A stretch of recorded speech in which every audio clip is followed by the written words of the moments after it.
দর্শক, খবরের কাগজের পক্ষ থেকে আপনাদের স্বাগত জানাচ্ছি। আমি শাহনাজ পারভীন অ্যালিস। আজ আমরা কথা বলবো টিআইবির নির্বাহী পরিচালক, অন্তর্বর্তী সরকারের জাতীয় ঐকমত্য কমিশনের গুরুত্বপূর্ণ সদস্য এবং দুদক সংস্কার কমিশনের প্রধান ডক্টর ইফতেখারুজ্জামানের সঙ্গে। স্যার, খবরের কাগজের পক্ষ থেকে আপনাকে স্বাগত জানাচ্ছি। আপনার নেতৃত্বাধীন অন্তর্বর্তী সরকার গঠিত দুর্নীতি দমন সংস্কার কমিশনের পক্ষ থেকে সাংবিধানিক ও স্বাধীন দুদক গড়ার লক্ষ্যে ৪৭টি সুপারিশ করা হয়েছে। সেগুলো বাস্তবায়ন নিয়ে আপনার আশাবাদ জানতে চাই।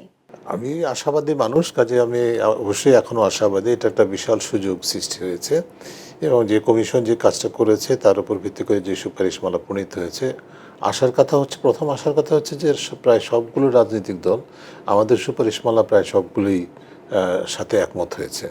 কিছু কিছু ছোটোখাটো রিজার্ভেশন আছে বা প্রশ্ন ছিল, সেগুলো যখন ব্যাখ্যা করার পর মোটামুটি ঐকমত্য হয়েছে আমাদের সবগুলো ক্ষেত্রে। তবে যেটা হচ্ছে যে সার্বিকভাবে অন্য যে সুপারিশমালা যার উপর ভিত্তি করে চার্টার বা জুলাই সনদ গঠিত হচ্ছে, সেইটা কীভাবে শেপ নেয় তার উপর কিন্তু নির্ভর করে যে অন্য কমিশনের সুপারিশের মতো আমাদের কমিশনের সুপারিশেরও বাস্তবায়ন রূপরেখা কী হবে এটা প্রথম।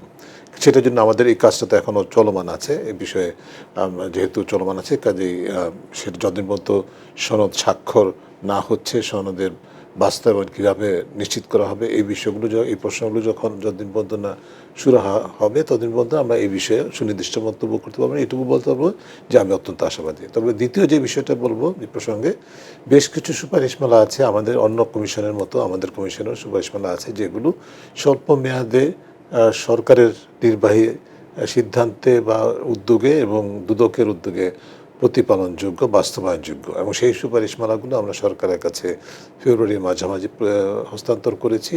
তার উপর ভিত্তি করে সরকারের এখন অঙ্গীকার আছে সেগুলো বাস্তবায়ন করবে।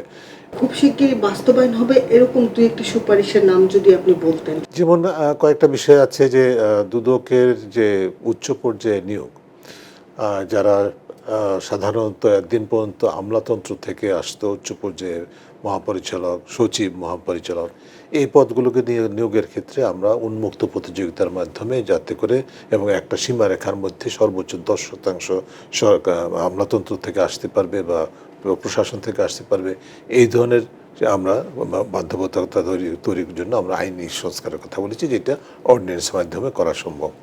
এই ধরনের সুপারিশগুলো। দ্বিতীয় হচ্ছে যে যেমন দুদকের কিছু কিছু কার্যপদ্ধতির দীর্ঘসূত্রিতা, সেটাকে নিয়ন্ত্রণের জন্য যেমন অনুসন্ধান এবং তদন্ত দুইটা পর্যায়ে আছে। সে অনুসন্ধানের নামে আসলে প্রক্রিয়াটা দীর্ঘ হয়ে যায়। অনুসন্ধান শেষ হলে পরবর্তী তদন্ত, এটা অন্য কোনো আইনের কোনো বা অন্য কোনো অপরাধের ক্ষেত্রে সেটা প্রযোজ্য নয়। আমরা প্রস্তাব করেছি এবং এটা গৃহীত হয়েছে, বাস্তবায়িত খুশমত হয়েছে এটা, যে কারণ সরকারের পক্ষ থেকে এরকম বলা হয়েছে যে ওই যে অনুসন্ধান স্টেজটাকে বাতিল করতে হবে। জাবাক একটা আছে, যাচাই বাছাই কমিটি, দুদকের যে অভিযোগগুলো আসে সেগুলোর উপরে ভিত্তি করে যাচাই বাছাই করার একটা কমিটি আছে। এই জাবাকের কার্যক্রমকে সুষ্ঠু এবং স্বচ্ছ করার জন্য আমাদের কতগুলো সুনির্দিষ্ট প্রস্তাব আছে।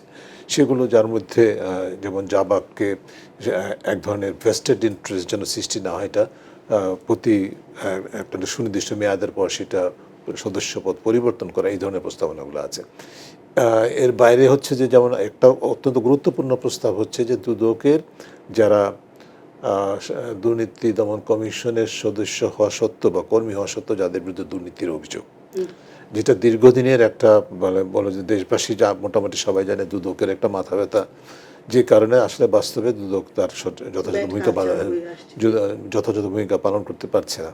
সেই জায়গায় আমরা আমাদের সুনির্দিষ্ট প্রস্তাব আছে, সেটা হচ্ছে যে যারা একটা উচ্চ পর্যায়ের টিম গঠন করে, যাদের বিরুদ্ধে সুনির্দিষ্ট অভিযোগ, যেটা আমাদের জানা মতে দুদকের হাতে সেই তথ্য আছে, দুদক জানে কারা দুর্নীতিগ্রস্ত, এমনও আছে যে যাদের বিরুদ্ধে তদন্ত চলছে এখনও পর্যন্ত, যারা কর্তৃত্ববাদ পতনের পর যাদের বিরুদ্ধে মামলা হয়েছে, তদন্ত চলছে, তাদেরও পেরোল আছে রেগুলার ভিত্তিতে, এরকম দুদকে কর্মীও আছে।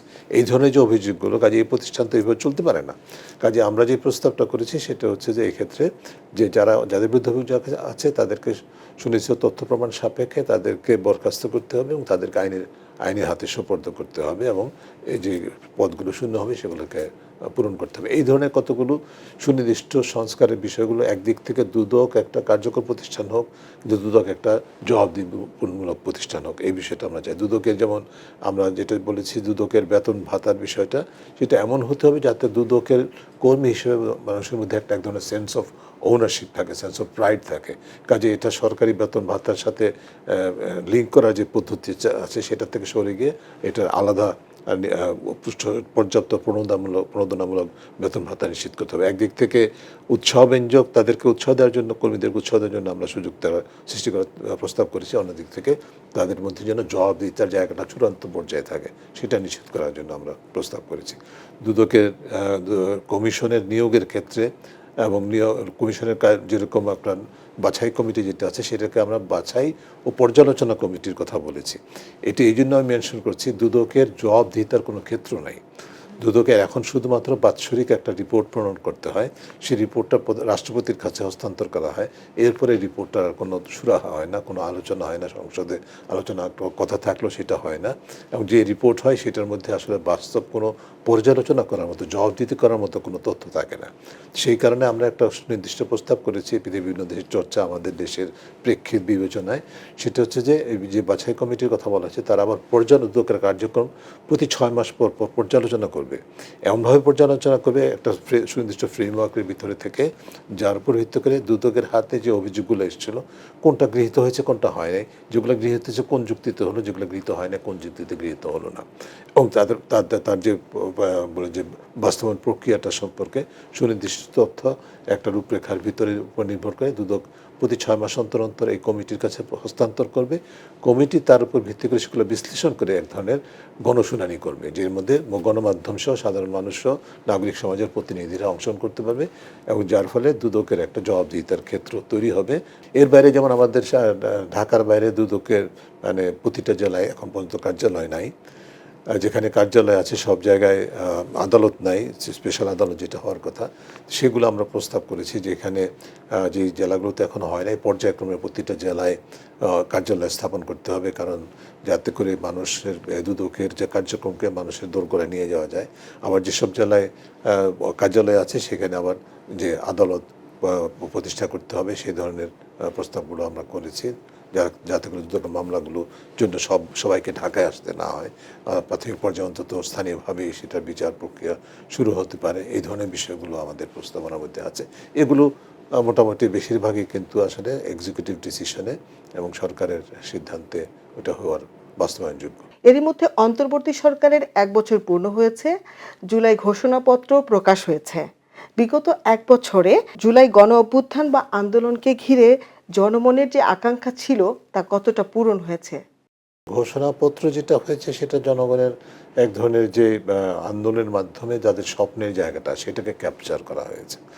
এটা নিয়ে বিভিন্ন ধরনের বিতর্ক হয়েছে, কিন্তু সেই বিতর্কে আমি আগে যেটা বলবো যে মোটা দাগে এটা একটা সকল যারা অংশগ্রহণকারী, আন্দোলনের অংশগ্রহণকারী সকল সাধারণ মানুষ সকলের একটা মোটামুটি সার্বজনীন একটা ঘোষণাপত্রের মতো। সেই ঘোষণাটা ঐতিহাসিক হিসাবে বিবেচিত হবে। এইটার একটা বাস্তবায়নের জন্য বা এটার উপর ভিত্তি করে যে অঙ্গীকারগুলো আসবে সেগুলোকে বাস্তবায়নের জন্য যথাযথ পদক্ষেপগুলো পরবর্তী সরকারগুলো, বর্তমান সরকার পরবর্তী সরকারগুলো গ্রহণ করবে, সেটাই প্রত্যাশা থাকবে। এবং তার সাথে অবশ্যই রিলেটেড হচ্ছে যে আমাদের রাষ্ট্র সংস্কারের যে কার্যক্রম সেগুলো। একটা ঘোষণার মাধ্যমে তো মানুষের প্রত্যাশা পূরণ সম্ভব হয় না। একটা পলিটিক্যাল প্লেজ বা রাজনৈতিক অঙ্গীকারের মতো যেটি সরকারের পক্ষ থেকে বা আমাদের ছাত্র জনতার প্রত্যাশা ছিল, এটি তো মানে প্র্যাকটিক্যালি 2024-এর আগস্টে হওয়ার কথা ছিল, হতে পারত, হওয়া উচিত ছিল বা আপনারা অনেকে মনে করেন। সেই জায়গায় এটা বিলম্বিত হয়েছে। এক অর্থে এটা ভালো যে এটা এখন সকল রাজনৈতিক দলগুলো আলোচনার পারস্পরিক আলোচনার মাধ্যমে সরকারের উদ্যোগে এটি গৃহীত হয়েছে। তো সেইটার প্রতিফলন এবং এর মাধ্যমে জুলাইয়ের যে আন্দোলনের যে অভীষ্টের একটা ক্যাপচার করা হয়েছে আর কি। 1 বছরে যে জনগণের যে আকাঙ্ক্ষা ছিল সেটা আসলে সরকারের কতখানি মানে পূরণ করা সম্ভব হয়েছে? যে প্রেক্ষিতে অন্তর্বর্তীকালীন সরকার কাজ করছে সেখানে মোটামুটি 3টা দায়িত্ব ছিল। একটা হচ্ছে যে বিচার, যারা অপরাধ করেছেন, যারা মানবাধিকার লঙ্ঘন করেছেন, হত্যাকাণ্ড চালিয়েছেন এবং মানুষের অধিকার হরণ করেছেন তাদের বিরুদ্ধে বিচার। তাদের বিচার ও জবাবদিহিতা নিশ্চিত করা, এটা একটা মৌলিক কাজ। দ্বিতীয় হচ্ছে যে আমাদের আন্দোলনের যে মূল বিষয়টা রাষ্ট্র সংস্কার, যেটা নতুন বাংলাদেশ, সেই নতুন বাংলাদেশের রাষ্ট্র সংস্কারের এজেন্ডা দ্বিতীয়। তৃতীয় হচ্ছে যে নির্বাচনের জন্য প্রস্তুতি। তো তিনটা ক্ষেত্রে আমি যেটা পর্যবেক্ষণ করেছি এবং আমাদের প্রতিবেদনে যেটা প্রকাশিত হয়েছে ইতিমধ্যে সবাই জানে, দেশবাসী জানে, সেটা হচ্ছে যে আমরা বেশ কিছু ইতিবাচক অগ্রগতি অবশ্যই লক্ষ্য করেছি। হ্যাঁ, বিচারের ক্ষেত্রে বিচার প্রক্রিয়া শুরু হয়েছে এবং এমনকি সরাসরি যারা জড়িত তাদের প্রাক্তন প্রধানমন্ত্রী সহ তার সাথে দোষর হিসাবে যারা ছিলেন তাদের অনেকেরই সরাসরি বিচার শুরু হয়েছে, প্রসিডিং শুরু হয়েছে। এটা ইতিবাচকভাবে দেখতে চাই। কিন্তু এই বিচার প্রক্রিয়ার মধ্যে আবার কিছু কিছু ঘটনা ঘটেছে যেটি প্রত্যাশিত ছিল না। বিচারাঙ্গনে যেমন এক ধরনের ভায়োলেন্স হয়েছে এবং এক ধরনের যেটা হয়েছে যে একই মামলায় শতাধিক ব্যক্তিকে মানে একসাথে ঢালাওভাবে আসামি করে মামলা করা ইত্যাদি ইত্যাদি ইত্যাদি কারণে যেটা হয়েছে যে প্রশ্নটা উত্থাপিত হচ্ছে যে আমার কাছে যেটা সবচেয়ে গুরুত্বপূর্ণ মনে হয় সেটা হচ্ছে যে আসলে বাস্তবে যারা অপরাধী সেই অপরাধীদেরকে সত্যিকারের জবাবদিহিতা আনার ক্ষেত্রে এই যে ঢালাও মামলা এই বিষয়টা এক ধরনের ঝুঁকি সৃষ্টি করতে পারে কিনা সেটা দেখা বিবেচনার বিষয়। বাংলাদেশে যে কর্তৃত্ববাদের পতনের ফলে যে বিশাল জঞ্জাল রেখে গেছে কর্তৃত্ববাদী সরকার, সেইটাকে পাশ কাটিয়ে সেটা ছড়িয়ে সেটাকে পরিষ্কার করে নতুন একটা দেশ রাষ্ট্র গঠনের প্রক্রিয়াটা খুব সহজ হওয়ার কথা না। সেখানে এই বিশাল চ্যালেঞ্জের মুখোমুখি সরকার বিচারের ক্ষেত্রে আমি মনে করি যে যদিও প্রশ্ন আছে যে মানে আসলে সত্যিকারের বিচার হচ্ছে নাকি না প্রতিশোধ হচ্ছে, কিন্তু এটা আদালতের মাধ্যমে সেটা প্রমাণিত হবে আমরা আশা করব এবং বিচার প্রক্রিয়া যেন প্রশ্নবিদ্ধ হয়। ফর দ্য ফার্স্ট টাইম যেটা হয়েছে বিচার প্রক্রিয়াটা সম্পূর্ণভাবে ওপেনলি ব্রডকাস্ট করা হচ্ছে ফর পাবলিক ইনফরমেশনের জন্য। কাজে এটা তো একটা এক্সট্রাঅর্ডিনারি এবং এর মধ্যে বিদেশি উপস্থিতি আছে, বিদেশিরা দেখছে, দেশি বিদেশি সবাই দেখতে পাচ্ছে, এইটারও কিন্তু একটা ইতিবাচক দিক আছে। দ্বিতীয় যে বিষয়টা সেটা হচ্ছে যে রাষ্ট্র সংস্কার, সেটা হচ্ছে মানে আরও বৃহত্তর এজেন্ডা এই অর্থে যে সরকার যেটা করেছে অত্যন্ত যৌক্তিকভাবে প্রথম পর্যায়ে দায়িত্ব নেওয়ার পরপরই 6টি ক্ষেত্রে সংস্কার কমিশন গঠন করেছে। যে 6টি ক্ষেত্রে চিহ্নিত করা হয়েছিল সেগুলো সবগুলাই কিন্তু কর্তৃত্ববাদ বিকাশের যে সুযোগগুলো সেগুলোকে নিয়ন্ত্রণ করার জন্য। হ্যাঁ, যেমন সাংবিধানিক সংস্কারের কথা বলি, নির্বাচন প্রক্রিয়া সংস্কারের কথা বলি, দুদক সংস্কারের কথা বলি, প্রশাসন, তারপরে আইন পরীক্ষা সংস্থা, এই ধরনের যে ক্ষেত্রগুলো এগুলোই কিন্তু রাষ্ট্র সংস্কারের জন্য অপরিহার্য এবং একটা গণতান্ত্রিক জবাবদিহিমূলক ও জনকল্যাণমুখী রাষ্ট্র গঠনের জন্য অপরিহার্য। সেই হিসাবে 6টি কমিশন গঠিত হয়। কমিশনগুলোর রিপোর্টের উপর ভিত্তি করে, এটা যেটা একটু আগে বললাম যে তার উপর ভিত্তি যে রিপোর্টগুলো হয়েছে তার উপর ভিত্তি করে একটা জাতীয় ঐক্যমত্যের জন্য সরকার একটা অন্তর্বর্তী যেমন জাতীয় ঐক্যমত্য কমিশন গঠন করেছে। সেটার কাজ মোটামুটি প্রথম পর্যায়ে, দ্বিতীয় পর্যায়ে শেষ হয়েছে। এখন যেটা হচ্ছে যে যেটি সনদটি যেটা হবে রচিত হচ্ছে সেটা স্বাক্ষর প্রক্রিয়া এবং তার উপর ভিত্তি করে কিভাবে সেটার বাস্তবায়ন প্রক্রিয়া সেই প্রশ্নের শুরু করার চেষ্টা চলছে। সংবিধান সংস্কার ছাড়া, কারণ সংবিধানের সম্পূর্ণ বিষয়টাই হচ্ছে যে মানে জাতীয় সংসদে হতে হবে। অন্য সবগুলো কমিশনের ক্ষেত্রে কিন্তু আমাদের বেশ কিছু সুনির্দিষ্ট প্রস্তাব ছিল স্বল্প মেয়াদে বাস্তবায়নযোগ্য, আশুকরণীয় নামে যেগুলো ছিল। তো সেগুলোর ক্ষেত্রেও সেগুলো এখন সরকারের হাতে, সেগুলো বাস্তবায়ন করে। এই প্রসঙ্গে আরেকটা জিনিস আমার উদ্বেগের কথাই বলে রাখি, সেটা হচ্ছে যে এই 6টির পাশাপাশি পরবর্তীতে আরও 5টি কমিশন গঠিত হয়েছিল। ওই 5টির প্রতিটা ক্ষেত্রে কিন্তু অত্যন্ত গুরুত্বপূর্ণ। এটা যেরকম সঠিক, অন্যদিক থেকে এই 5টি কেন হলো, আরও বেশি কেন হলো না বা আরও কম কেন হলো না, এই প্রশ্নের কিন্তু সুনির্দিষ্ট জবাব নেই। যেমন শিক্ষা খাতকে কেন্দ্র করেই কিন্তু আন্দোলন।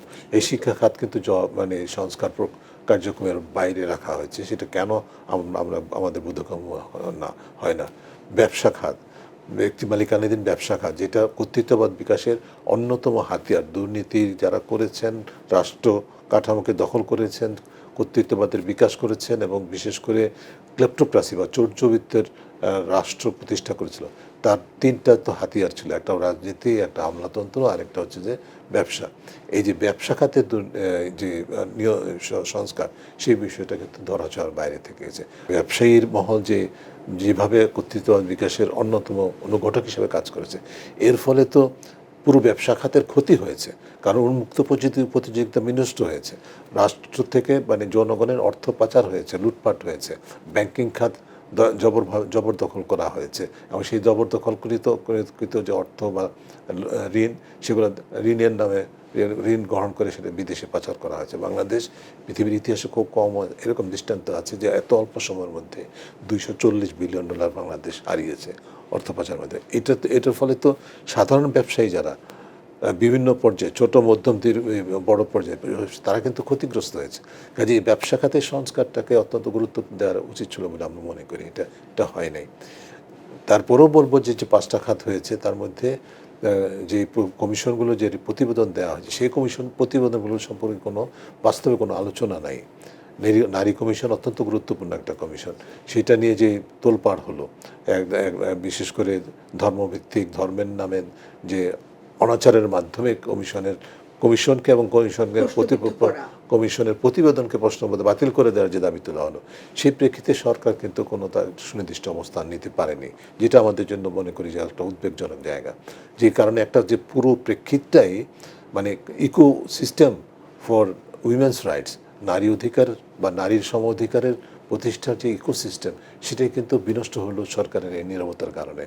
যার ফলে পরবর্তীতে দেখা গেলো যে যখন নারীদের সংসদে প্রতিনিধিত্বের বিষয়টা আসলো, সেখানেও কিন্তু প্রত্যাশা পূরণ হলো না। এই একইভাবে অন্য কমিশনগুলো, শ্রম কমিশন অত্যন্ত গুরুত্বপূর্ণ, তারপরে স্থানীয় সরকার কমিশন অতীব গুরুত্বপূর্ণ, মিডিয়া অত্যন্ত গুরুত্বপূর্ণ, এই স্বাস্থ্য খাত, কিন্তু এই প্রতিটা ক্ষেত্রেই কিন্তু কমিশনগুলোর রিপোর্ট সম্পর্কে কোনো আলোচনা নাই, কোনো বাস্তবে কতটুকু অগ্রসর হচ্ছে সেটা আমরা এখনো জানি না। জাতীয় ঐকমত্য কমিশনের পক্ষ থেকে সম্প্রতি জুলাই জাতীয় সনদের খসড়া চূড়ান্ত হয়েছে। জুলাই সনদের স্বাক্ষর এবং এর বাস্তবায়ন নিয়ে কমিশনের পরিকল্পনা কিভাবে এগোচ্ছে? এটা এখন পর্যন্ত জুলাই সনদের খসড়া চূড়ান্ত হয়নি।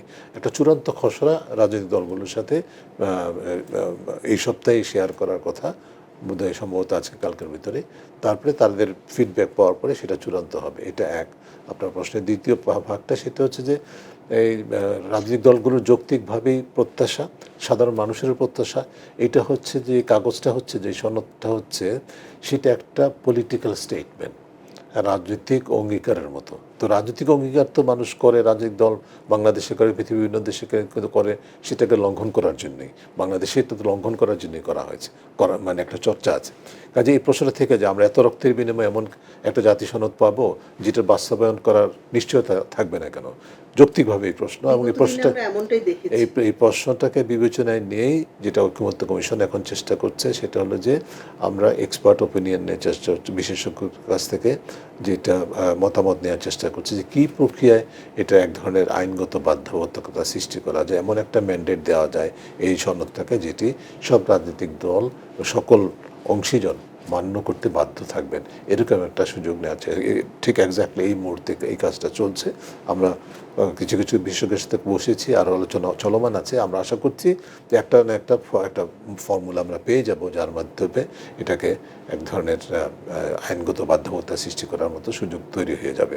দেশ জুড়ে চলমান যে মব সন্ত্রাস, সেটা প্রতিরোধে সরকারের তৎপরতা এবং পদক্ষেপ নিয়ে আপনার মূল্যায়ন জানতে চাই। আইন শৃঙ্খলা বাহিনী কিন্তু বাস্তবে ভেঙে পড়েছিল, সেটার থেকে সংশোধন করে বা উত্তরণ ঘটিয়ে একটা কার্যকর আইন শৃঙ্খলা বাহিনী কিন্তু এখন পর্যন্ত তৈরি হয় না। একটা সেই দিকে যাচ্ছি আমরা, কিন্তু সেখানে অনেক প্রশ্ন আছে, বা এর মধ্যে আসলে সত্যিকার অর্থে যারা আছে এখনও, তাদের মধ্যে কর্তৃত্ববাদের দোসরদের বা কর্তৃত্বের সাথে সম্পর্কিত, তৎকালীন সরকারের সাথে সম্পর্কিত বা সরকারের শুভানুধ্যায়ী এরকম অনেকে আছে কিনা, এই ধরনের প্রশ্ন আছে। আবার অন্য দিক থেকে প্রশ্ন আছে যারা প্রতিস্থাপিত হয়েছে নতুন করে, যারা পদোন্নতি পেয়েছেন, যারা পদায়ন পেয়েছেন, তারাও কি একইভাবে রাজনৈতিক কোনো এক বা একাধিক রাজনৈতিক দলের সাথে আনুগত্য আছে কিনা, এই ধরনের বিষয়গুলো আছে। যার ফলে পেশাগত এই প্রতিষ্ঠানটার যে পেশাগত দক্ষতা, সেটা ফিরে পেতে এখনও সময় লাগছে, এটা আমি মনে করি।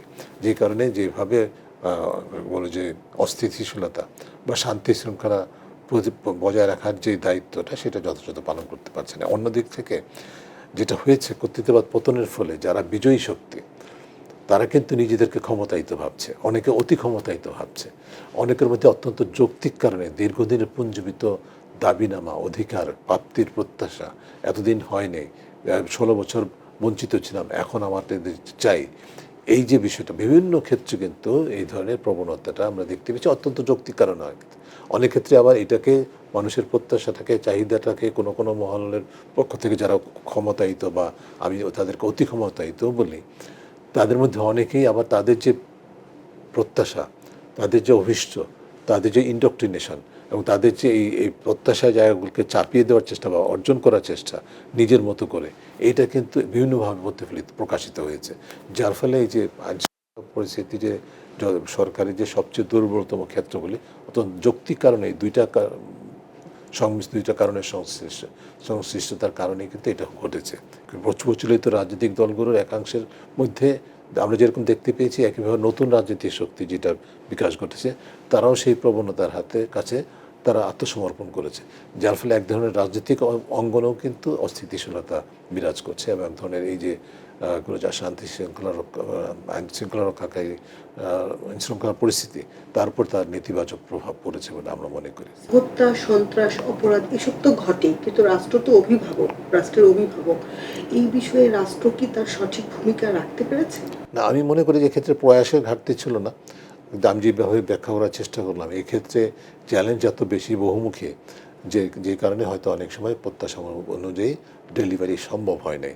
যেটা হয়েছে অনেক ক্ষেত্রে দেখা গেছে, যখন কোনো বিশেষ ঘটনা ব্যাপক আলোচনার সৃষ্টি করেছে সামাজিক যোগাযোগ মাধ্যমে বা গণমাধ্যম, মেইনস্ট্রিম গণমাধ্যমে, তখন হয়তো তুলনামূলকভাবে তৎপরতার সাথে সরকার সেটা করেছে। অনেক ক্ষেত্রে আবার সেটা ঘটেনি। এখানে সক্ষমতার ঘাটতি আছে, বিশেষ করে আইন শৃঙ্খলার। যদিও সেনাবাহিনী আইন শৃঙ্খলার মানে বাহিনীর সাথে বা পুলিশের সাথে সহায়ক ভূমিকা হিসেবে দায়িত্বপ্রাপ্ত হিসেবে কাজ করেছে, অনেক ক্ষেত্রে তাদের অংশগ্রহণে সেটা নিয়ন্ত্রণ করা সম্ভব হয়েছে। কিন্তু বাস্তবে কিন্তু পুরো যে ধরনের মানে নাজুক পরিস্থিতি, সেইখানে রাষ্ট্রের পক্ষে বা সরকারের পক্ষে এবং বিশেষ করে আইন শৃঙ্খলা বাহিনীর পক্ষে যথাযথ ভূমিকাটা পালন ক্ষেত্রে অনেক ক্ষেত্রেই ঘাটতি দেখা গেছে। সম্প্রতি কয়েকজন উপদেষ্টার পিএস এবং এপিএস এর বিরুদ্ধে দুর্নীতির অভিযোগ উঠেছে। এসব ঘটনা দুদক অনুসন্ধানও করছে। ৮ জন উপদেষ্টার সরাসরি দুর্নীতিতে জড়িত থাকার বিষয়ে প্রমাণও রয়েছে বলে বক্তব্য দিয়েছেন একজন সাবেক সচিব। এসব ঘটনায় আপনার মন্তব্য কি? অন্তর্বর্তীকালীন সরকারের মেয়াদে বা বিশেষ করে কর্তৃত্ববাদের পতনের পর কর্তৃত্ববাদের যে অন্যতম উপাদানটাই ছিল কিন্তু দুর্নীতি করতে হবে, ক্ষমতার অপব্যবহার করতে হবে, সেই কারণে প্রতিষ্ঠানগুলোকে অকার্যকর করতে হবে, অকার্যকর করে দিয়ে পেশাগত দলীয়পনা সৃষ্টি করে ক্ষমতায় অধিষ্ঠিত থাকতে হবে। এই ফর্মুলাটা, এটাকে কেন্দ্র করতে করে কিন্তু কর্তৃত্ববাদের বিকাশ হয়েছিল। কাজে সেটা যখন পতন হয়, তখন মানুষের মধ্যে প্রত্যাশা ছিল যে নতুন বাংলাদেশে সেটা আর থাকবে না, তা থেকে আমাদের উত্তরণ ঘটবে। কিন্তু সেটা মানে পর্যাপ্ত মাত্রায় ঘটেনি, সেটা তো আমরা ইতিমধ্যে দেখতে পেলাম, আলোচনা করলাম। তো এর প্রেক্ষিতে যেটা হয়েছে যে এই যে কোনো ক্ষেত্রে অনেকেরই, আমাদের সকলেরই প্রত্যাশার বিপরীতে যেটা ঘটেছে, কোনো উপদেষ্টার এপিএস-এর বিরুদ্ধে অভিযোগ। এপিএস যে পদটা, সেটা সবসময় কিন্তু বাংলাদেশের রাষ্ট্র কাঠামোতে বা সরকার পরিচালনার ক্ষেত্রে একটা বিতর্কিত পদ, এবং সেইখানে এই পিএসকে মানে এই পদে থেকেই কিন্তু অনেকেই অনিয়ম দুর্নীতির সাথে ধারাবাহিকভাবে, অনেকটা বলবো যে ঐতিহাসিকভাবে জড়িত থেকে এক ধরনের স্বাভাবিকতা সৃষ্টি করেছে। কিন্তু অন্তর্বর্তীকালীন সরকারের সময় সেটা প্রত্যাশিত ছিল না। হয়েছে দুটি অভিযোগ, সেটা দুদক তদন্ত করছে। আমরা দেশবাসী আশা করব যে এটা সুষ্ঠু তদন্তের মাধ্যমে যাদের বিরুদ্ধে অভিযোগ তাদেরকে জবাব দিতে হয়, তা আনতে হবে দৃষ্টান্তমূলকভাবে। কিন্তু ইতিমধ্যে যে একজন প্রাক্তন সরকারি কর্মকর্তা, যিনি একটা রাজনৈতিক দলের সাথে জড়িত, তিনি যেই কথাটি বলেছেন, এখন সম্ভবত তিনি তাকে আর যোগাযোগ পাওয়া যাচ্ছে না, যে কথাটা বলেছেন ৮ জন উপদেষ্টার বিরুদ্ধে দুর্নীতির সুনির্দিষ্ট তথ্য তার কাছে আছে, এটুকু বলেই শেষ করা তো যথেষ্ট নয়। যদি ঠিকই থাকে, একজন দায়িত্বশীল অবস্থানে একজন ব্যক্তি যদি তারই ঠিকই থাকে, এবং তার সাথে আবার এটাও বলেছেন যে গোয়েন্দা সংস্থা ডিজিএফ এর হাতে এই তথ্যগুলো আছে, তিনি কি করে জানলেন যে গোয়েন্দা সংস্থার হাতে তথ্যগুলো আছে? কাজেই এখানে কিন্তু এক ধরনের, তিনি যেহেতু প্রাক্তন আমলাতন্ত্রের সাথে তার যোগাযোগ, ডিজিএফের সাথে যোগাযোগ, এটা কিন্তু ভালো লক্ষণ না। আমাদের এই জন্য ভালো লক্ষণ বলছি না যে আমরা যেই দোষে দুষ্ট ছিল আমাদের আমলাতন্ত্র, যে দলীয় প্রভাব, সেই দলীয় রাজনৈতিক প্রভাবই কিন্তু একটা দৃষ্টান্ত। যদি তার হাতে যদি সঠিক তথ্য থেকেই থাকে, এই তথ্য তার হাতে যাওয়ার কথা নয়, এই তথ্য সরকারের হাতে থাকার কথা এবং দুদকের কাছে যাওয়ার কথা, অভিযোগ হওয়ার কথা। যাই হোক, সেটা হয়নি। তিনি যেটা প্রস্তাব করে, যেটা যে ঘোষণাটা দিয়েছেন, যদি সঠিক হয়ে থাকে, বাস্তবিক হয়ে থাকে, তাহলে তো তার উচিত হবে অনতিবিলম্বে, যেটা সরকারের পক্ষ থেকে চাওয়া হয়েছে, অনতিবিলম্বে সরকারের হাতে হস্তান্তর করা, দুদকের হাতে হস্তান্তর করা, দুদক এটাকে অনুসন্ধান করা শুরু শুরু করবে এবং এবং যাদের বিরুদ্ধে অভিযোগ তাদেরকে জবাব দিতে আনবে। সেটা যদি না হয়, যদি দেখা যায় যে আসলে এটা এক ধরনের রাজনৈতিক বলবো যে পলিটিক্যাল স্টান্ট যেটাকে বলে, তাহলে কিন্তু এটা যেটা বোঝা যাবে যে তিনি আসলে নিজের রাজনৈতিক সুবিধা অর্জনের জন্য একটা এরকম একটা ঘোষণার মাধ্যমে মানুষের দৃষ্টি আকর্ষণ বা তার দলের নেতৃত্বের দৃষ্টি আকর্ষণের জন্য তিনি এই কাজটা করেছেন। এমন হতে পারে, যদি তিনি সত্যিকার অর্থেই যে অভিযোগটা উত্থাপন করেছেন যদি প্রমাণ করতে না পারেন বা প্রমাণ করার জন্য পর্যাপ্ত, যে কথাটা তিনি বলেছেন হ্যাঁ, যদি না দিতে পারেন এবং দেয়া থেকে বিরত থাকেন, তাহলে কিন্তু এই প্রশ্নটা উঠবে যে আসলে তিনি কি বাস্তবে দুর্নীতি নিয়ে উদ্বিগ্ন ছিলেন এবং বাস্তবে কি তার কাছে তথ্য আছে, নাকি আসলে এটা একটা পলিটিক্যাল স্টান্ট। স্বাধীনতার দীর্ঘ ৫৪ বছরেও এদেশে দুর্নীতি প্রতিরোধ করা সম্ভব হয়নি। বিগত দিনে সরকারগুলোর দুর্নীতির লাগাম টানতে ব্যর্থতার মূল কারণ কি বলে আপনি মনে করেন? কারণটা হচ্ছে যে আমাদের যে বাংলাদেশের দুর্নীতি নিয়ন্ত্রণে যে উপাদানগুলি দরকার, সেগুলো কার্যকর ছিল না। রাজনৈতিক সদিচ্ছা ছিল না। রাজনৈতিক সদিচ্ছা ঘোষণাই ছিল শুধু, কাগজে কলমে ছিল। জিরো টলারেন্স, দুর্নীতির বিরুদ্ধে শূন্য সহনশীলতা। শুনেছি বছরের পর বছর সব রাজনৈতিক দলগুলো, যেই দলই ক্ষমতায় থেকেছে তারা এটা বলেছে, কিন্তু আসলে সেটার প্রয়োগের ক্ষেত্রে কোনো সদিচ্ছা দেখা যেত না। বিশেষ করে কারোর প্রতি ভয় করুণা না করে এটা যে শূন্য সহনশীলতার বিষয়টা, সেটা দেখা যায়নি। দ্বিতীয় হচ্ছে যে যারা দুর্নীতি করেন তাদেরকে বিচার দূরে থাকুক, তাদেরকে সুরক্ষা দেওয়া হতো। তারাই রাষ্ট্র কাঠামো দখল করে ফেলেছিল। সেটা যে বৃহৎ শিল্প গোষ্ঠী থেকে শুরু করে বিভিন্ন পর্যায়ে সরকারি এবং উচ্চ পর্যায়ের কর্মকর্তা কর্মচারীবৃন্দ এবং রাজনৈতিকভাবে ক্ষমতাবান ব্যক্তিগুলো, ব্যবসায়ীবৃন্দ, তারা কিন্তু এক ধরনের এই যে সিন্ডিকেশনের মাধ্যমে রাষ্ট্র ক্ষমতাকে দখল করেছে এবং দুর্নীতিটাকে স্বাভাবিকতায় রূপান্তর করেছে এবং তাদের বিচার আয়ত্তে আনা সম্ভব হয়নি। তারা অন্যতম একটা কারণ ছিল দুদকের অকার্যকরতা, বা শুধু দুদক না, পুরো বিচার প্রক্রিয়াটাকে কিন্তু, তদন্ত এবং বিচার প্রক্রিয়াটাকে কিন্তু অকার্যকর করে দেওয়া হয়েছিল। এটা দ্বিতীয়। তৃতীয় হচ্ছে যে প্রতিষ্ঠানগুলো, অন্য যে প্রতিষ্ঠানগুলো যাদের উপর অর্পিত দায়িত্ব রাষ্ট্রের বা সরকারের জবাবদিহিতা নিশ্চিত করা, রাষ্ট্রের পক্ষে, জনগণের পক্ষে, সেই প্রতিষ্ঠানগুলো তো অকার্যকর ছিল। ২০২৪ সালে বৈষম্য বিরোধী ছাত্র আন্দোলনের নেতারা নতুন একটি দল গঠন করেছেন, যেটার নাম হলো এনসিপি। এই যে ছাত্রনেতারা নতুন একটি দল গঠন করেছেন, এতে কি তারা লাভবান হয়েছেন? বাংলাদেশে যে বৈষম্য আন্দোলন হয়েছে, ঐতিহাসিক আন্দোলনে অনেক রক্তের বিনিময়ে বিশাল অর্জনের সম্ভাবনা তৈরি হয়েছে। এই ফোর্স থেকে রাজনৈতিক শক্তির বিকাশটা অত্যন্ত ইতিবাচক সম্ভাবনাময় একটা বিকাশ, একটা ঘটনা। এটাকে স্বাগত জানাই আমি ইনফ্যাক্ট এটা সম্ভব, এরকম একটা দল বিকশিত হোক, সেটা আমি বিকশিত হওয়ার আগেই আমি কিন্তু সেটা বলেছিলাম, প্রত্যাশা করেছিলাম। সেটা হয়েছে, এটা ইতিবাচক অগ্রগতি হিসেবে, একটা ইতিবাচক একটা ঘটনা হিসেবে দেখতে চাই। কিন্তু ইতিমধ্যে যেটা হয়েছে, সেখানে বিভিন্ন ধরনের প্রশ্নবিদ্ধ কাজে তারা জড়িত হয়েছেন। নেতৃত্বের কোন্দল আছে, দেখা যাচ্ছে বেশ উচ্চ পর্যায়ে যারা নেতৃত্বে আছেন তাদের অনেকেই কী বলে যে ইস্তফা দিচ্ছেন, বহিষ্কার করা হচ্ছে, বা তার অনেকের বিরুদ্ধে অভিযোগ বিভিন্ন ধরনের, সেগুলো এই নতুন দলটিকে হ্যান্ডেল করতে হচ্ছে। কিন্তু সবচেয়ে বড় কথা হলো যে তারা যে রোল মডেলটা অনুসরণ করছে, সেটা হচ্ছে আমাদের প্রতিষ্ঠিত রাজনীতির, দীর্ঘদিনের প্রতিষ্ঠিত দুর্বৃত্তায়িত রাজনীতির রোল মডেল, অর্থ এবং পেশির রোল মডেল, যেটা থেকে তাদের সরে যাওয়ার কথা ছিল, যেটা তাদের প্রত্যাখ্যান করার কথা ছিল।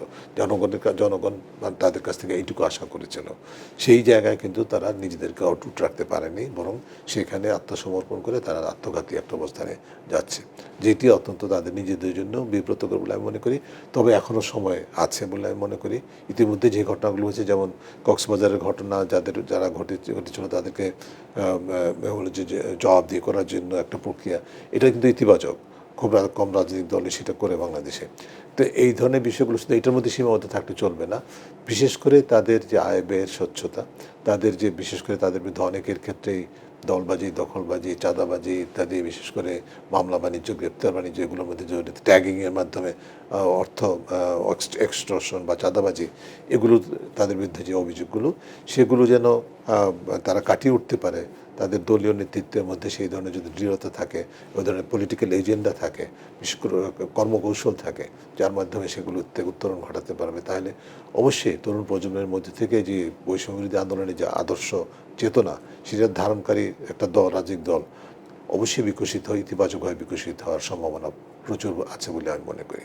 গত সোমবার একটি সংবাদ সম্মেলনে নতুন রাজনৈতিক দল এনসিপিকে আপনি কিংস পার্টি বলেছেন, এর প্রেক্ষাপট কি? কিংস পার্টি বলতে যেটা অভিহিত করা হয়েছে তাদেরকে এই কারণে, যেটা অন্য রাজনৈতিক দলগুলো সেটা বলেছেন, বিশেষ করে বাংলাদেশের এখনকার রাজনৈতিক প্রেক্ষিতে সবচেয়ে বড় দলের পক্ষ থেকেই কিন্তু এটা বলা হয়েছে, তাদেরকে কিংস পার্টি বলা হয়েছে। এবং সেটাই কিন্তু এই যুক্তিতে বলা হয়েছে যে তারা তাদের মধ্যে, তাদের সাথে সহযোদ্ধাদের মধ্যে কেউ কেউ এখন দুইজন অন্তত পক্ষে সরকারে আছে, এবং সরকারের সাথে সংশ্লিষ্ট থাকার কারণে, দলের সংশ্লিষ্ট থাকার কারণে তাদেরকে কিংস পার্টি বলা হয়েছে। এটা একটা অনেকটা মানে বলবো যে রাজনৈতিক একটা কোয়ালিফিকেশন আর কি, মানে অনেক ধরনের। এবং কিন্তু ঘটনাক্রমে বাংলাদেশে কিংস পার্টিতে এটা নতুন না, বাংলাদেশে কিংস পার্টিতে আরও ছিল, যেমন আগেও দেখেছি আমরা। এবং এমনকি যারা এখন এনসিপিকে কিংস পার্টি বলছে, তারাই কিন্তু কিংস পার্টি একসময় ছিল।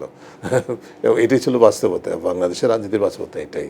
কাজেই এখন যেটা হচ্ছে এদের এনসিপির দায়িত্ব হচ্ছে যে এই বিষয়টা পরিষ্কার করা, যে তাদের মধ্যে থেকে যে দুইজন যদি এরা তাদের দলের সাথে সম্পৃক্ত সরাসরিভাবে এমনকি পরোক্ষভাবে হয়ে থাকে, তাহলে তাদের ভূমিকাটা কি তাদের রাজনীতির ক্ষেত্রে, এটা যদি পরিষ্কার করে। উদাহরণস্বরূপ, তারা যদি ঘোষণা দেয় যে আমরা এক হতে পারে, তার পদত্যাগ করে এবং সরাসরি রাজনীতিতে যোগ দেয়, তাহলে আর কিংস পার্টির এই তকমাটা থাকবে না।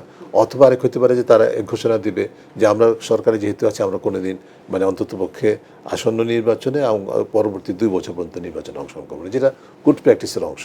সম্প্রতি এনসিপির নেতাকর্মীদের বিরুদ্ধে চাঁদাবাজি সহ নানা ধরনের বিতর্কিত কর্মকাণ্ডের অভিযোগ পাওয়া যাচ্ছে।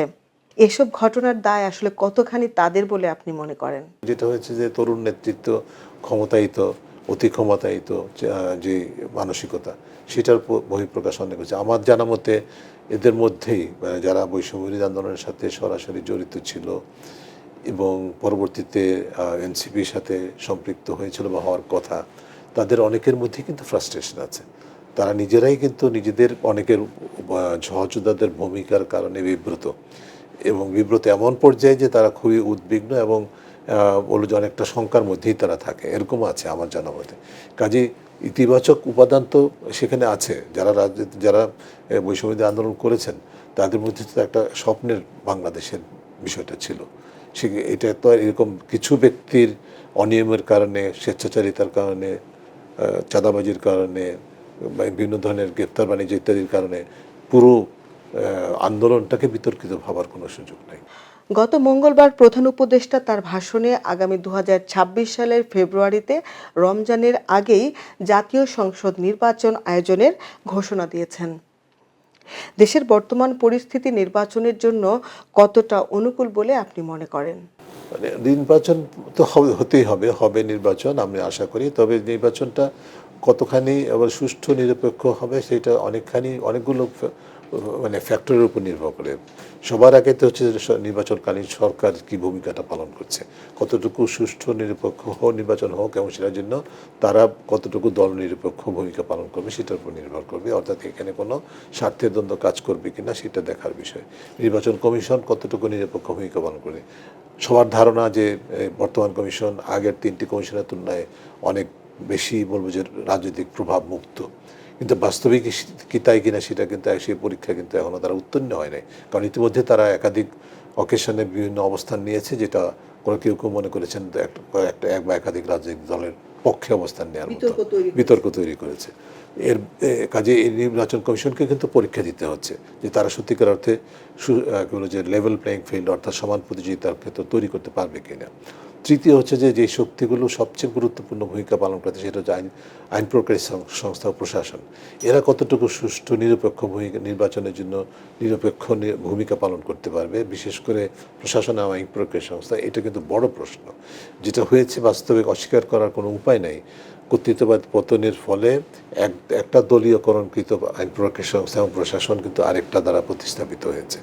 যে এখানে পুরোপুরিভাবে প্রশাসন এবং আইন প্রক্রিয়া সংস্থা দলের ভূমিকা পালন করবে, এটি ভাবাটা খুব সহজ না বলে আমি মনে করছি। কাজে এখানে একটা ওয়াচ করার বিষয় আছে।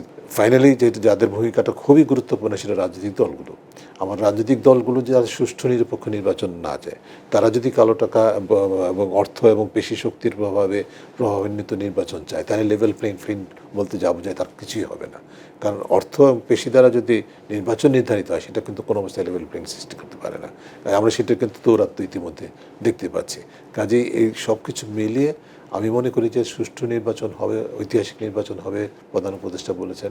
এই প্রত্যাশাটা করাটা যেরকম যৌক্তিক, একইভাবে আমাদেরকে ওয়াচফুল হতে হবে। একটা জায়গায় ঝুঁকি সৃষ্টি হতে পারে, আমি মনে করি যে যাদের পতন হয়েছে তাদের পক্ষের মানুষ, তাদের পক্ষের বিভিন্ন নেতাকর্মী এখন থেকে শুরু করে নির্বাচন পর্যন্ত নিষ্ক্রিয় থাকবে, এটা ভাবার কিন্তু কোনো যুক্তি নেই। এবং তাদের যে অর্থবিত্তের ঘাটতি নাই, দেশের বাইরে থেকে তাদের সহায়তার ঘাটতি নাই, বিশেষ করে পার্শ্ববর্তী দেশ ভারত থেকে বিভিন্ন ধরনের ইন্ধনের ঘাটতি নেই।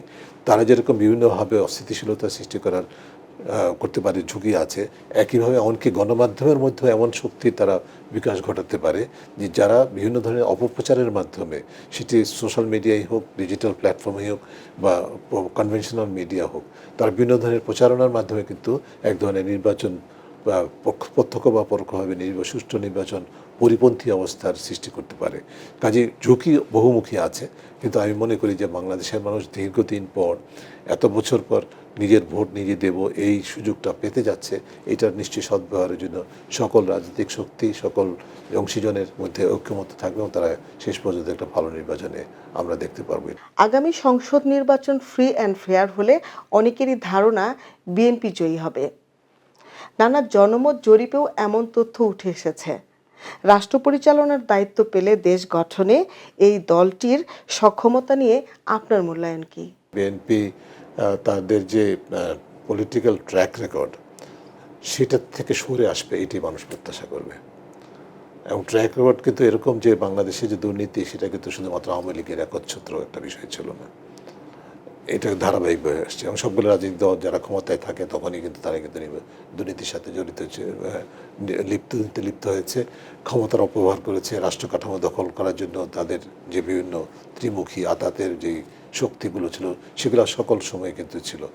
এটা অস্বীকার করার উপায় নেই যে আওয়ামী লীগের সময় গত 15-16 বছরে এটা একটা চূড়ান্ত জায়গায় গেছে, কিন্তু এটা আওয়ামী লীগের মনোপলি ছিল না। কিন্তু এই ট্র্যাক রেকর্ডটা থেকে বিএনপি সরে আসবে, যেটার কথা তাদের নেতৃত্ব পর্যায় থেকে বলা হচ্ছে, সেটা বাস্তবায়িত হবে। তাহলে অবশ্যই একটা নতুন অন্য ধরনের সরকার বিএনপি প্রতিষ্ঠিত করবে বলে আমরা আশা করি। আমি একটা শুধু সন্দেহের জায়গা, যেটা উদ্বেগের জায়গা বলতে পারি, রাষ্ট্র কাঠামোতে সরকারের যে একচ্ছত্র ক্ষমতা বিকাশের যে সুযোগ সৃষ্টিকারী যে ক্ষেত্রগুলো, সেগুলো নিয়ে সংস্কারের যে প্রস্তাবনাগুলো, সেগুলোর ক্ষেত্রে কিন্তু বিএনপি তাদের নোট অফ ডিসেন্ট দিয়েছে এই যুক্তিতে যে তারা চায়, তাদের যুক্তিটা হচ্ছে যে এটা কী বলে যে এক্সিকিউটিভ যেন তার ভূমিকাটা উইদাউট এনি কন্ট্রোল বাস্তবায়ন করতে পারে। তার পিছনে শুনতে হয়তো ভালো লাগতে পারে, কিন্তু এক্সিকিউটিভকে একটা লিমিটেশন, চেকস অ্যান্ড ব্যালেন্সের মধ্যে রাখতে হবে। এটাই তো গণতন্ত্রের মূল কথা। সেই কারণে কিন্তু বেশ কিছু প্রতিষ্ঠানকে নিয়োগের ক্ষেত্রেই হোক বা তাদের সার্বিক স্বাধীনতার ক্ষেত্রগুলো হোক, এগুলো প্রসারিত করার যে লক্ষ্যে যে সুপারিশগুলো, সেগুলো করা হয়েছিল ওই লক্ষ্যে। তো সেগুলা তারা এগুলোর ক্ষেত্রে তারা বেশিরভাগ ক্ষেত্রেই তারা কিন্তু এক ধরনের নোট অফ ডিসেন্ট দিয়েছে। কাজে এই বিষয়টা অনেকের মধ্যে উদ্বেগের সৃষ্টি করার যথেষ্ট কারণ আছে, যে তারা আসলে নির্বাচিত হলে কিভাবে সেই বিষয়গুলোকে তারা হ্যান্ডেল করবে, তার উপর নির্ভর করবে যে কতখানি তারা জনকল্যাণমুখী এবং গণতান্ত্রিক শক্তি হিসেবে নিজেদেরকে বিকশিত করতে পারবে। দেখার বিষয় যে এই সম্ভাবনাটা নিশ্চয়ই বিএনপির মতো দায়িত্বশীল একটা দল, তারা অন্য কিছু বাদ দিলেও একটা জিনিস উপলব্ধি করবে, তাদের যে বাংলাদেশের মানুষ প্রতিবাদ করতে শিখেছে। একটা নতুন হাতিয়ার আসছে, সেটা হলো জাতীয় ঐক্যমত্য সনদ, যেটিতে তারা সকলে স্বাক্ষর করবে। এই সনদটাকে ধরেই তো তারা জনগণ কিন্তু বলতে পারবে যে আপনি এটা স্বাক্ষর করেছেন, আপনি কেন বাস্তবায়ন করছেন না। এই সুযোগটা কিন্তু জনগণকে দেওয়া হচ্ছে, জনগণ নিয়েছে, আদায় করে নিয়েছে। কাজেই যেই দলেই ক্ষমতায় থাকুক, তারা কিন্তু আগের মতো চট করেই কর্তৃত্ববাদ ঘটে যাবে, রূপান্তরিত হয়ে যাবে, সেটা আশা করাটা, যদি হয়ে যায় সেদিকে ধাবিত হয়, তাহলে মানুষ প্রতিবাদ করবে বলে আমরা মনে করি। রাজনৈতিক দলগুলো, অন্য দলগুলো প্রতিবাদ করবে তার মাধ্যমে। দুর্নীতির বিরুদ্ধে দেশের সুশীল সমাজ ও মানবাধিকার সংস্থাগুলো বিগত দিনে তো অনেক কথাই বলেছেন। বর্তমান সরকারের সময়ে তারা আসলে কতটা ভূমিকা পালন করতে পারছেন? আমি খুব বেশি পার্থক্য দেখছি না। মানবাধিকার সংস্থাগুলো, বেসরকারি সংস্থাগুলো যার যার অবস্থান থেকে অবশ্যই ভূমিকা পালন করার চেষ্টা করছে। অনেক ক্ষেত্রেই মানুষের অধিকার হরণ যেভাবে হয়েছে কোনো কোনো ক্ষেত্রে, বিশেষ করে সংখ্যালঘু সম্প্রদায় বা যারা লিঙ্গ বৈষম্যের কারণে, অন্য কারণে যারা ভালনারেবল কমিউনিটি, তাদের ক্ষেত্রেও কিন্তু অনেক অধিকার হরণের প্রতিবাদ করা হচ্ছে এবং রাষ্ট্রের সরকারের বেশ কিছু নেতিবাচক পদক্ষেপের ক্ষেত্রে প্রতিবাদ জানিয়েছে। তাদের ভূমিকাটা সার্বিকভাবে অবশ্যই ইতিবাচক। তবে আমি মনে করি যে এই কোনো কোনো ক্ষেত্রে কিন্তু মানুষের, নাগরিক সমাজের প্রত্যাশাটাও এখনো পূরণ হয় নাই। যেমন সরকার প্রায় 10 মাস, প্রায় 1 বছর হয়ে যাচ্ছে যে ইনফরমেশন তথ্য কমিশন এবং মানবাধিকার কমিশন এটা গঠন করতে পারে নাই, ব্যর্থতার পরিচয় দিয়েছে। এটি নাগরিক সমাজকে উদ্বিগ্ন করেছে। কাজে এটা কিন্তু এই সরকারের কাছে প্রত্যাশিত ছিল না। এই জায়গাগুলোতে ঘাটতি আছে। তারপরেও আমি বলবো যে সার্বিকভাবে মানে এক ধরনের স্বস্তির জায়গা তৈরি হয়েছে, যে এখন আগে যেরকম একটা অ্যাটমসফিয়ার অফ ইন্টিমিডেশন ছিল, এক ধরনের হুমকির একটা পরিবেশ, সবসময় আমি কি বলবো না, সেই জায়গা থেকে অনেকটাই সরে এসে কিন্তু এখন মানুষ মন খুলে কথা বলছে, মন খুলে তারা লিখছে, সেটা সোশ্যাল মিডিয়াতেই হোক বা সাধারণভাবেই হোক। মত প্রকাশের বাক স্বাধীনতার বিষয়গুলো আগের তুলনায় অনেক সুযোগ সম্ভাবনা তৈরি হয়েছে বলে আমি মনে করি। অনেক গণমাধ্যম কিন্তু আর আগের মতো কথা বলতে পারছে বলে মনে হয় না। আপনার কাছে গণমাধ্যমের পরিস্থিতিটা কেমন? ঢালাওভাবে অনেক গণমাধ্যম কর্মীর বিরুদ্ধে মামলা হয়েছে, হত্যা মামলা হয়েছে, যেটি প্রশ্নবিদ্ধ অনেক ক্ষেত্রে, এবং ঢালাওভাবে সেটা হয়েছে। এটা একটা এক ধরনের বলে যে হুমকি পরিবেশ সৃষ্টি করেছে। অন্যদিক থেকে অনেকের ওই রাজনৈতিক সংশ্লিষ্টতা, আওয়ামী লীগের সাথে পতিত সরকারের সাথে সংশ্লিষ্টতার ট্যাগিংয়ের মাধ্যমে যুক্তিতে অনেকের অ্যাক্রিডিটেশন বাতিল থেকে শুরু করে বিভিন্ন প্রতিষ্ঠানের নেতৃত্বের পরিবর্তন ইত্যাদি ঘটনা ঘটেছে, যার পিছনে প্রত্যক্ষ বা পরোক্ষভাবে সরকারের ইন্ধন রয়েছে বা অংশগ্রহণ রয়েছে বলে অনেকে মনে করে থাকেন। কাজে এইসব কারণে গণমাধ্যমের যে সার্বিক স্বাধীনতার যে পরিবেশ প্রত্যাশিত পর্যায়ে সেটুকু অর্জিত হয় নাই।